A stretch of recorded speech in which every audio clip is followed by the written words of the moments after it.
பிரதமர் மன்மோகன் சிங்கிற்கு தமிழக முதலமைச்சர் கலைஞர் கருணாநிதி கடிதம் எழுதியுள்ளார். கோலாலம்பூரில் தமிழர்கள் உள்ளிட்ட இந்தியர்கள் தாக்கப்பட்டதை அக்கடிதத்தில் சுட்டிக்காட்டியுள்ள கருணாநிதி, மலேசியாவில் தமிழர்களின் வாழ்வாதாரங்கள் நசுக்கப்படுவதை தடுக்க நடுவண் அரசு உரிய நடவடிக்கை எடுக்க வேண்டும் என்றும் வலியுறுத்தினார். இந்நிலையில் இப்பிரச்சினை குறித்து கோலாலம்பூரில் இன்று செய்தியாளர்களிடம் பேசிய மலேசிய தொழில்துறை அமைச்சர் டத்தோ சாமுவேல், மலேசிய இந்தியர்கள் வீதியில் இறங்கி போராட வேண்டிய அவசியம் இல்லை என்று தெரிவித்தார். MIC is very confident that we will win the next election handsomely.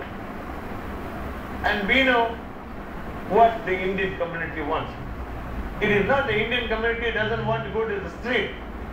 Many of them are given false information.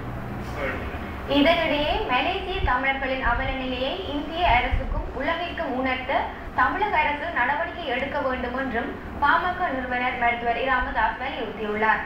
இது தொடர்பாக மதிமுக பொதுச் செயலாளர் வைகோவும் பிரதமர் மன்மோகன் சிங்கிற்கு கடிதம் எழுதியுள்ளார்.